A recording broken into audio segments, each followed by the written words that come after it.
I found another stick of 128 meg DDR memory. I don't know if this actually supports dual channel or not, but it looks like it's dual channel because it has 4 memory slots and they're separated into groups of 2.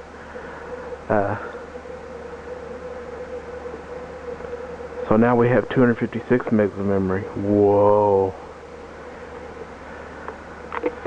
Yeah, it's not really that much for this machine for a Pentium 4 2.8, but it's all I have laying around.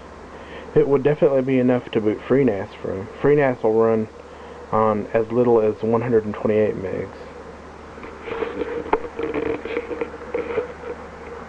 I went rooting through my random pile of memory. I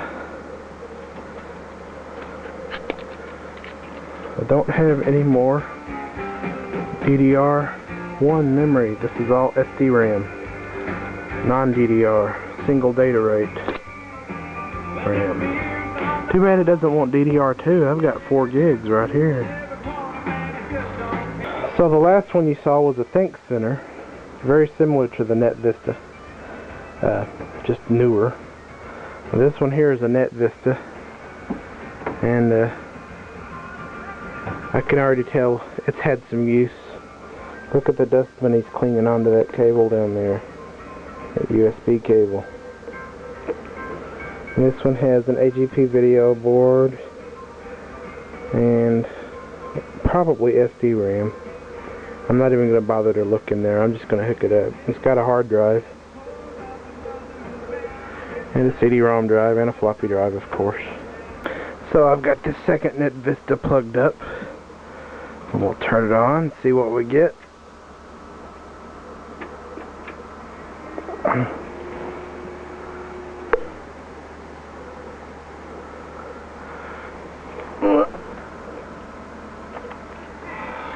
Older IBM logo. Yes, I hit F1. Oh, what do we have? It's another 1.8 gigahertz Pentium 4, which means it's probably going to have SDRAM. Got 256 megs of RAM.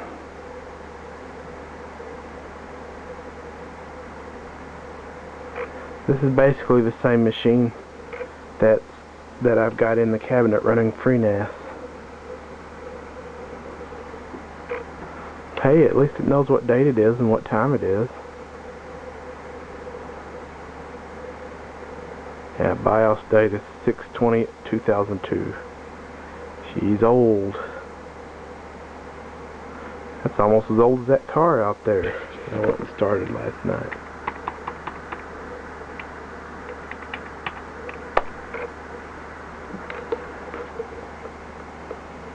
Windows XP. Of course, I've got to wipe these hard drives. In fact, I'm going to turn the camera off. I don't want any sensitive information. And here is NetVista number 3. Looks to be virtually identical to the NetVista number 2, except this one has an empty AGP slot and onboard video. So this may be one of the DDR2 or DDR based varieties, the Pentium 4 2 gigahertz or 2.4 gigahertz. We shall see. I'm gonna plug her up.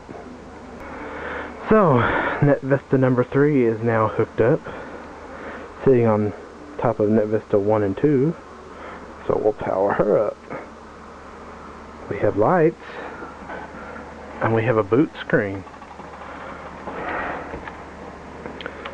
Press F1 real quick to get into the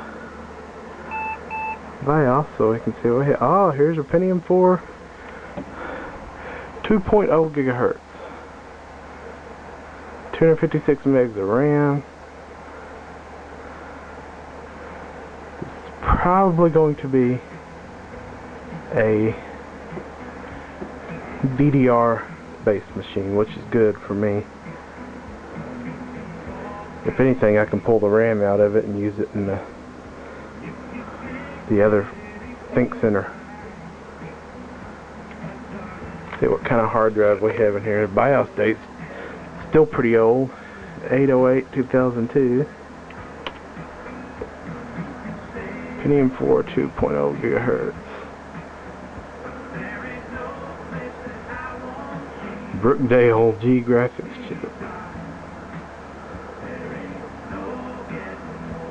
I see no hard drive showing up, but I'm pretty sure I saw one in this one. It may just not be hooked up. Yep, looky there. Hard drive is in it, but disconnected. Power and data cables are disconnected. So we'll connect them and see what we get. Now I have reconnected the hard drive, data and power cables. So let's see what we get. Well, it's a noisy hard drive. That may be why they unplugged it. Very noisy.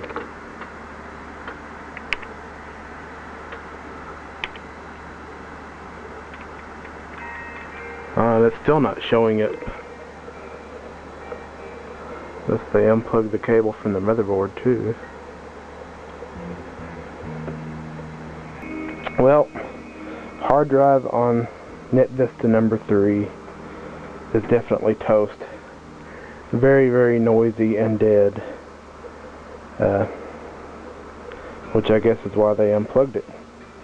They have most of these machines booting off a network anyway, so. But the good news is that little machine was indeed DDR memory based.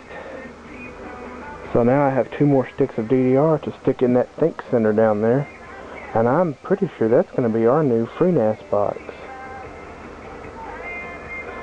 With it having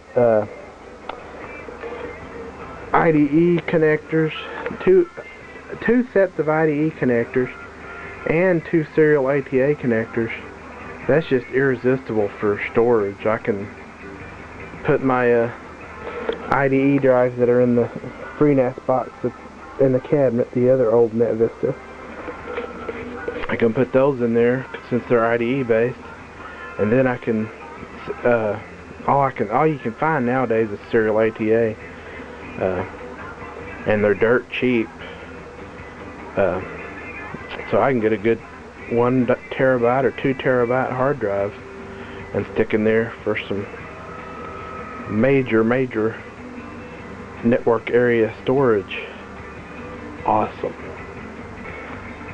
And we have to thank my wonderful Aunt Tracy, because she's the one who got all this stuff for me. So, you know, like I tell her, even if we get one good working machine out of it, you know, who knows what's going to happen with all these monitors they have.